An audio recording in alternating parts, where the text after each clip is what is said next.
Hello, hello, Aris Collective. Ako po ito, si James. Kamusta po kayong lahat? Welcome po sa James Tarot PH. Ito po ang inyong June Pera and Career Reading. So alamin natin kung ano po naghihintay sa inyo, sa inyong kaperahan, trabaho, negosyo, projects, and kaching-kaching. But first ha, ihanda mo na itong isang tanong mo para sa ating isang tanong, isang sagot. Kung meron kang one question, hawakan mo yan. Sa dulo po atin po yung sasagutin by using these cards. Okay? Let's begin. Holy Spirit, Spirit guides, guide us for today. Inhale and exhale. Your cards for the month. You have, wow, Ace of Cups. Beautiful. Siya nga pala mga mahal kong Aris, maraming salamat po sa lahat ng mga hindi nag-i-skip ng ads, nagla-like, nagko-comment at patuloy pong sumusuporta sa atin every time po na meron tayong libreng reading para po sa inyo. Maraming salamat po sa ating mga new subscribers. Hello po, welcome po sa ating channel. Continue sharing po ang ating videos para marami pang Aris ang makapanood. So thank you po for your love, for not skipping the ads. Salamat po. So, in the background of your reading, meron kang the Five of Swords. Okay? Aris, ngayong time na ito, pinapayuhan ka ng yung spirit guides na maging matapang, no? Maging matapang na ipaglaban yung alam mong para sa'yo. Huwag mo nang isipin pa yung mga sinasabi ng iba, or kung gaano kasungit si boss, kung gaano kalayo yung biyahe mo everyday pag pumapasok ka sa trabaho, o kaya kung gaano kakulit at katigas ang ulo ng kliyente, parang ganyan. Sabi dito, let's put our eyes on the prize. Ipapanalo natin yung isang bagay, ano man ang mangyari. Okay? Tingnan mo siya. Kahit pa marami na siyang pinagdaanan in the past or sa iyong ginagawa ngayon, pero alam mo, kailangan ko tong ipanalo, kailangan ko tong gawin, kailangan ko tong ipaglaban, kailangan ko tong tapusin, parang ganyan. So, napakalaking lesson sa'yo this time to keep pushing. Struggling man, mahirap man, pero makakalagpas ka rin dyan, okay? And you will win after this hardship, okay? Good for you. Especially here in your core energy, meron kang the Ace of Cups. Alam mo, sabi dito, ito yung time na sobrang saya mo dahil may papasok na very fulfilling energy para sa'yo. Sa mga naghahangad dyan ng bagong trabaho, matagal kang pumipila, matagal ka nag-aasikaso, matagal ka nagtsatsaga, darating yung isang bagay na parang sabi mo, ay, salamat Lord, dumating din. Ay, salamat, thank you. Walang pagsidlan yung saya sa'yo dahil nakamit mo rin. So kung ano man tong papasok sa'yo, Aris, na isang magandang opportunity, isang magandang chance, nako, win at all cost tayo. Ano man ang kaharapin natin dyan, ano man kung gaano man kasungit or gaano man kahirap, gaano man katagal, kapag dumating, yan yon. At sasabihin mo, ipapanalo ko to. Okay? Ace of Cups, you have the Two of Pentacles. Si Two of Pentacles here, sinasabihan ka, Aris, ng yung spirit guides na balansehin mo ang buhay mo this time for you to be able to feel na everything is under control. Bigyan kita ng scenario. Halimbawa, ikaw ay nagkatrabaho sa isang bake shop. Halimbawa, baker ka doon. Halimbawa lang naman. Para lang magets mo to. Biglang darating yung isang opportunity na magtitinda kayo ng ukay-ukay, halimbawa online. Pero syempre, 'di ba? Marami kang time sa pagiging baker mo, no? So paano mo 'to papasukin? Sabi ng yung spirit guides, kung alam mong importante 'to, kung alam mong makakatulong sa iyo 'to, babalansehin mo. May time ka to be a baker, and then may time ka rin para asikasuhin yung papasok na sideline na pagbebenta ng ukay-ukay online. Gagawan mo siya ng paraan para pareho mong mahawakan nang sa ganon makatulong sa yung pera at makaaluan pagdating sa yung expenses. 'di ba? So ito yung panahon na kapag may pumasok, balansehin natin. Kailangan magawan natin ng paraan kung paano siya kakasya sa ating buhay this time. Okay? Importante 'yan. So, mga mahal kong Aries, ano ba yung mga pera and career wish mo? Naku, ito na yung great time for that. Isulat mo na sa baba, magaganap yan. Okay? In the area of what you need to focus on, meron kang the Eight of Swords. Okay? Meron kang 8 here telling you na meron kang power to make abundant energy. Ano ibig sabihin nun? May kapangyarihan ka ngayon na maging malago, matagumpay, at maging long-lasting yung mga bagay na gagawin mo. Pero dahil Eight of Swords ito, sinasabi ng yung spirit guides na para bagang may takot ka. Kinukulong mo ang sarili mo sa mga limitado mong iniisip. Sinasabi mo na hindi ko ata kaya to, baka hindi ko mapanghawakan, baka mag-fail lang ako dyan. Pinapangunahan mo yung mga bagay kaya parang feeling mo hindi mo kaya. Sabi dito, wag mo masyadong isipin, wag mo masyadong diktahan si kapalaran na dapat ganito mangyari, dapat ganyan, para hindi ka ma-fall short at hindi ka masyadong mag-expect. Gawin mo lang yung makakaya mo, okay? At saka, tantanan mo na daw yung labis na pressure na binibigay mo sa iyong sarili. Gawin mo lang yung makakaya mo, fight, and do not think less of yourself. Diyan ka minsan pumapalya eh. Iniisip mo na mababa lang ako, hindi ako ganon kagaling, mas magaling sila. So come out of your shell. Be bold, be brave, maging palaban tayo. The Eight of Swords, you have the Four of Cups. Ngayon, sabi dito, huwag mong iisipin lagi yung mga kakulangan mo. Alam ko na marami ka nang tinry before, marami ka na ring mga disappointments in life, na parang sinubukan ko yun, pero bokya, sinubukan ko to, pero plakda, sinubukan ko to, pero ekis. Pero sabi dito, hindi dapat dyan matapos yung kwento ng buhay mo. May paraan ka pa para umasenso, para lumago, okay? Kaya panahon talaga to para baguhin natin yung ating mindset na hindi ako talunan, hindi pa tong huli sa akin, may ibubuga pa ako. May darating na bago. So laksan mo ang loob mo, tapangan, lumaban. Okay? Kapag nakita mo yung pagdating nitong bagong bagay na ito, yan na yung chance mo. Na parang sabi mo, ay, tama si Kuya James, may darating ang bago, kailangan ko na maging strong, kailangan ko na maging brave kasi baka ito na yung para sa akin. Okay? So, mga Aries, ano ba yung mga ginagawa mo ngayon while watching this video? Okay? Ikaw ba naglalaba? Ikaw ba nagluluto? Ikaw ba namamalansya? Or ready nang matulog? Comment down below. In the area of what you need, meron kang the Knight of Cups. Narinig ko dito, you need to present yourself in the best way possible. Halimbawa, meron kang karinderya, Tapos, syempre, marami ka rin katabing tindahan ng ulam, karinderya din.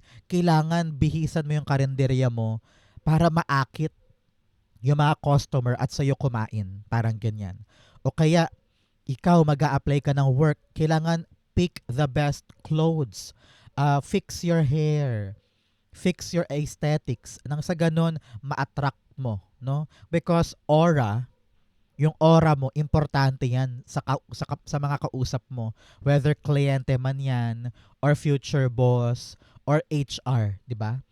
Kailangan ipe-present mo yung sarili mo, nang sa ganun ma-attract mo sila, no? Ganon din kung ikaw ay agent. Kung nagbebenta ka ng lupa, ng bahay, ng property o ng mga products sa mall, 'di ba? Kailangan presentable ka. Kasi doon pa lang, sa itsura pa lang, sa ayos pa lang, sa gayak pa lang, doon na minsan nagbabase yung mga tao, no? So kailangan dito you present yourself well and you know what you're catering for, no? Importante yan this time. Halimbawa, meron kang online shop, tapos marami kang iba't ibang binebenta. So hindi mo alam diyan kung alin talaga ang mabenta sa iyo. So kailangan meron kang niche, 'di ba? At yung niche mo na yun ang magiging tatak mo. So kailangan meron kang solidifying look and signature look, nang sa ganon alam mo kung ano yung mga dapat ma-attract sa'yo. Okay? Nakita ko rin dito, maging tapat ka daw sa mga gusto mong makuha. Meron ako narinig dito na hindi ka daw sure kung ano ba talaga ang gusto mo. No? Sabi dito, kailangan alam mo sa puso, sa isip mo, kung ano ba yung mga lakad or movement na handa mong gawin ngayon. Kasi kung hindi ka pa ganun kasigurado, huwag ka muna mag-effort. Kasi ramdam ko dito baka mamaya, panghinaan ka lang ng loob o kaya masayang lang yung kilos mo, yung pera mo. Kaya kailangan alam mo sa puso mo kung ano yung gusto mo. Knight of Cups, the Nine of Pentacles. Yes. Kapag alam ng puso kung ano yung kayang ibigay, kayang kunin, kayang trabahuhin, madali sa yung sungkitin yung mga bunga na yan. Bigyan kita ng example. Halimbawa, ikaw ay nursing graduate ka, and then walang mapasukan na ospital. Sabi mo, hala, anong gagawin ko? Paano ko makukuha yung mga bagay na gusto ko? Hahanap ako ng mga industriya na pwede kong ibigay ang aking serbisyo na tatanggap sa akin. So why not mag-start ako ng um, call center or office job o kaya maging caretaker, ganyan, or caregiver, ganyan. So maraming pwedeng gawin. Huwag kang ma-stuck sa isang bagay, lalo kung dead end or sarado yung isang nilalakad mo. Alamin mo sa puso mo kung saan pa ako pwedeng pumunta. Parang ganyan. Nang sa ganun, masungkit mo at makuha mo yung mga nais mo sa buhay. Okay? Importante yan. In the area of what's affecting your current energy, meron kang the Hermit card. Si Hermit card, alam ng yung spirit guides na matagal kang naghanap, matagal ka naghintay, and marami kang question tungkol sa iyong sarili kung saan ba talaga ako, anong gagawin ko, saan ako pupunta, anong solusyon dito. Marami kang tanong tungkol sa mga inilalaban mo ngayon. Minsan, ayaw mo na rin sumama sa iba, ayaw mong makihalubilo sa iba dahil puro drama lang ang nangyayari, puro issue, puro conflict, ganyan. Pero sabi mo, kung hindi ako bibira ngayon, paano ko kukunin at malalaman yung mga sagot sa tanong ko? Paano ko mabibili yung bahay? Paano ko mababayaran yung utang? Paano ko mapapaaral sa college yung mga anak ko? Paano ko mababawi yung sinangla? Di ba marami kang question? Pero sa pagpasok ng bagay na ito, itong bagong bagay, you will now know what to do. Okay? So lahat ng question mo, lahat ng duda mo, lahat ng pagkaligaw mo, masasagot ng dahil sa pagpasok nito. So congratulations, okay? Hermit card, you have the Hierophant. Yes, higher knowledge, higher life, elevation. No? Sa pagpasok itong bagong bagay na to, naliwanagan ka at na-realize mo, dito pala dapat ako. Sa hinaba-haba ng panahon ng pag-iisip ko kung anong dapat kong gawin, dumating to. And now I understand, ito yung ruta ko ngayon.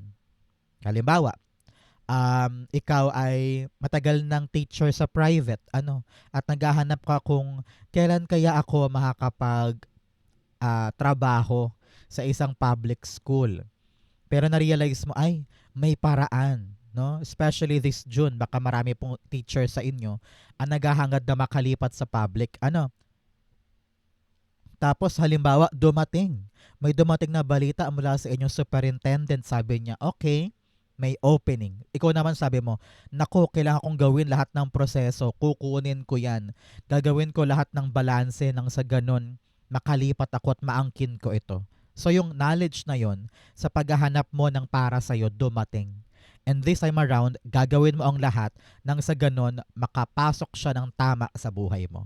Parang ganyan. So congratulations sa mga tatanggapin na mga bagong biyaya sa pag-angat ng buhay mo. Hindi ka na maliligaw at malinaw na kung ano yung para sa'yo. Congratulations. In the area of your near future, meron kang the Page of Swords. Okay, sabi dito, Aries, in the near future, ang tabayanan mo 11 days, 11 weeks, or 11 months after watching this video. Huwag kang matakot na lumaban or kumilos. Naramdaman ko dito na maraming intimidating forces. Iniisip mo, baka maliitin ako nila. Parang baka malaman nila na konti lang alam ko or hindi pa ako expert dito, ayokong kumilos. Pero sabi dito, kung ano man yung mga challenges, kung ano man yung mga tasks or assignment para sa'yo, harapin mo yan. Pag-aralan mo, buting-tingin mo, maging fighter ka, ito yung laban na hinding-hindi ka uurong. Kailangan ipakita mo sa kanila. Narinig ko dito na parang kailangan mong patunayan sa kanila na ako yung best candidate dito, ako yung best person na kinuha ninyo. I will prove to all of you na efficient ako ay talaga namang madiskarte, maparaan, mabilis maghanap ng solusyon, parang ganun eh. It's all about you performing well. Okay? Page of Swords, the Three of Wands. Okay. In the near future, nakita ko dito na merong darating na isa pang bagong balita. Dalawang balita ito ha. Kung ano man tong unang darating sa'yo this time, in the near future, meron pang bago. So, bali doble ito, kambal. Kambal na biyaya pero sa dalawang magkaibang panahon ibibigay. Okay? So, kung ano naman tong darating na good news, antabayanan mo sa text, email, chat, or talagang lalapitan ka, no? Pero nakita ko paper nakasobre I don't know why. So, antabayanan mo yan. Yaan yung balitang magpapaandar sa'yo into something bigger, something better. So, congratulations. Ngayon, ang importante, ang sure tayo, may dalawang malaking bagay na darating sa iyo na magkasunod, no, magkasunod. And this thing will really push you forward to your win. Congratulations, okay? In your challenge, meron kang the 8 of Wands. Okay? Itong 8 of Wands na ito, pinapayuhan ka Aries na mag-focus ka sa mga darating ngayon. Alam ko very overwhelming yan. Bigla-biglaan to. Marami kang dapat asikasuhin, papers, dokumento, mga taong dapat kausapin, mga lalakarin na dapat importante ngayon. Alam ko overwhelming yung feeling. Pero ganon talaga.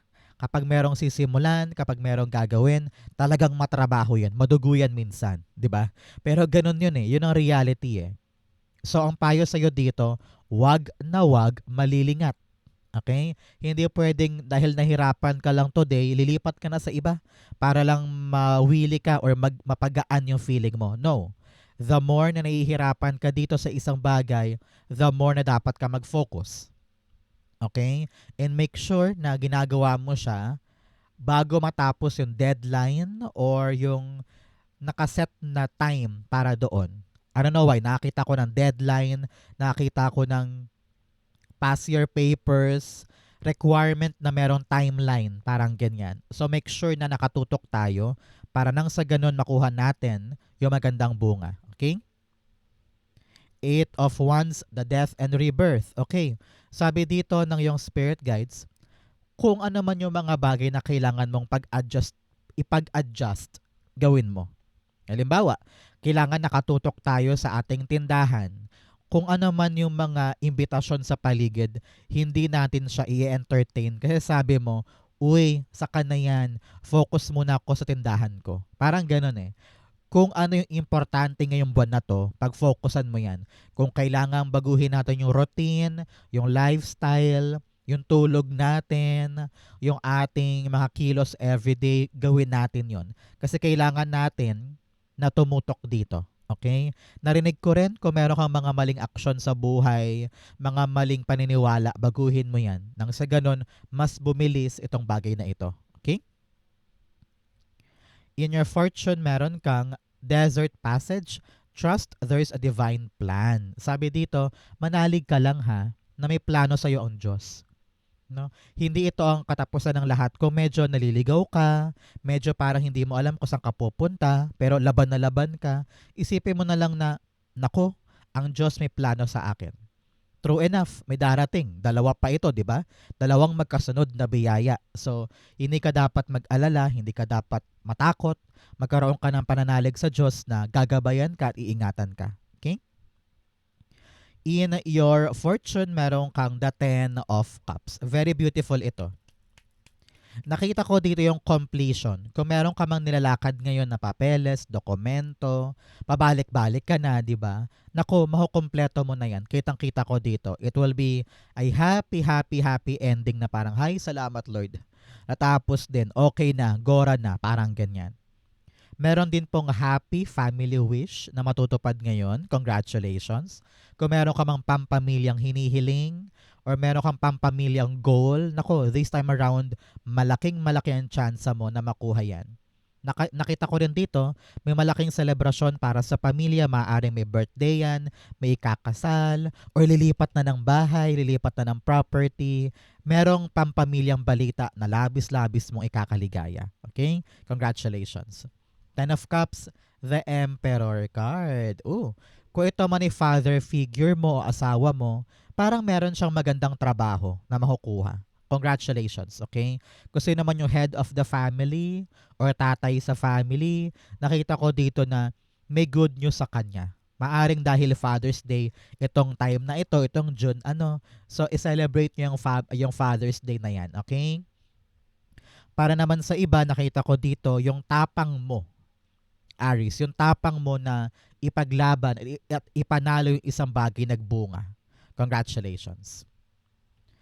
In your challenge, divine advice rather, you have emotions are running high. Yes, halo-halo emosyon mo. May takot, may kaba, pero sabi mo laban, laban, laban. May alinlangan, pero sabi mo yes, may darating din. You're preparing yourself for the good life. Merong bagong papasok, pero hindi mo alam kung paano balansehin. Okay lang yan. Halo-halo emosyon mo, that's natural. Ang importante dito, susuong tayo, hindi tayo bibitaw, a-actionan natin yung alam nating magdudulot sa atin ng magandang buhay. Okay? Congratulations. In your challenge, divine message, meron kang Page of Wands. Sabi dito, hindi pwedeng puro atras. Panahon to para umabante sa isang pagkakataon. Kung meron ka mang susubukan na sideline, trabaho, project, or pagkakapirahan, sabi dito, aralin mo ha. Saka, give it a chance. So, try lang natin. Sige, baka okay. Pero sabi dito, dapat pinag-aaralan. Pinagmumuni-munihan, inaalam mabuti, nagre-research ka, para pagpasok mo, alam mo yung ginagawa mo. Okay? Page of Wands, you have the Ace of Swords. Sabi ko nga, kailangan malinaw sa isip. No? Malinaw sa isip kung ano yung pinapasok. Nang sa ganun, alam mo kung paano siya ipanalo. Kasi kung clueless ka, napapasok dyan, nako, baka magkandaligaw-ligaw ka at mahirapan ka. Kaya importante, Aries, na armasan ang sarili sa mga papasukin. Dapat alam mo yung pasikot-sikot, na pag-aralan mo na siya, para madali sa yung maipanalo yan. Okay? Importante yan for you. Isipin mo yan ngayon, tandaan mo ngayon. Outcome mo yan, bigyan mo ng kata ng fortune cards. You have a woman, dealings with a woman. Okay, baka meron pa babae sa buhay mo, may concern daw sa kanya, kausapin mo. You have Cup, you should accept valid criticism. Maaring isang babae sa buhay mo ang nagpapayo sa'yo, o kaya ay pinupunan niya yung ginagawa mo, pakinggan mo lang. Baka may tama naman siyang sinasabi. So, pakinggan mo yon. You also have Camel, persevere and you will overcome problems. Magsipag ka lang daw talaga at maipapanalo mo yung laban na ito. You also have Table, hard work ahead. Panahon to para magsipag, ilabas talaga yung dedication mo and love mo sa isang bagay, aanihin mo rin yan. Okay? Ang outcome ni Aries para sa kanyang June pera and career, the Magician card. Beautiful. This is all about you putting in your life the manifestation na matagal mong dinasal. Alam ko may minanifest ka, may hiniling ka, pero ngayon parang may duda ka kung kakayanin mo ba. Pero sabi mo, sige laban, push yan. Here, mangyayari. Successful. Ito na yung buwan ng pagkilos, ito na yung buwan ng pagtupad dun sa bagay na gusto mo. Congratulations. Okay? Magician, the Nine of Swords. Okay, sabi dito, alam niya na marami kang iniisip, alalahanin, mga worries, mga stress na parang magagawa ko ba, matutulay ko ba, makukumpleto ko ba, successful kaya, masyado ka nagpapakalunod sa negativity tungkol sa iyong mga dreams.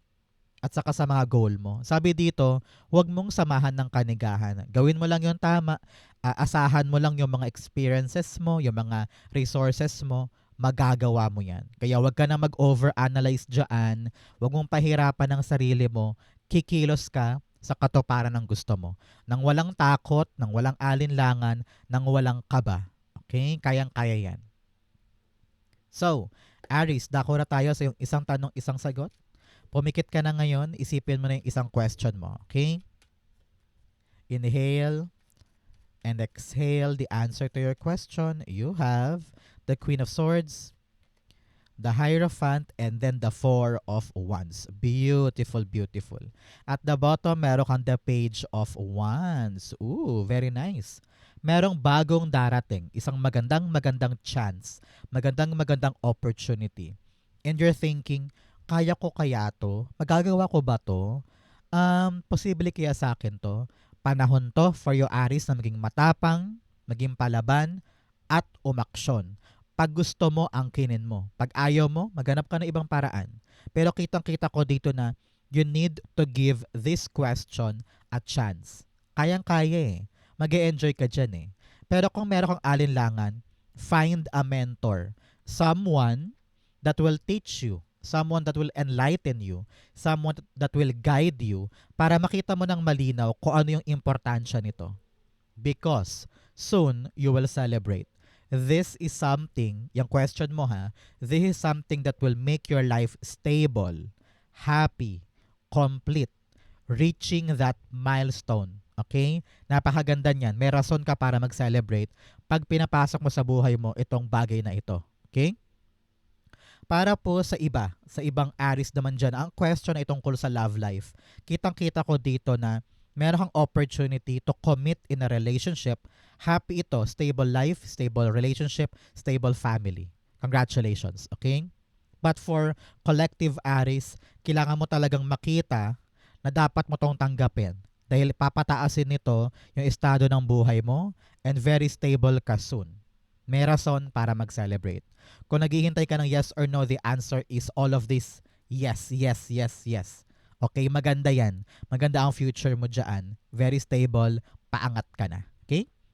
So Aries, ito po ang inyong isang tanong, isang sagot. Ganon din po ang inyong June Pera and Career. Saan po kayo nakaresonate?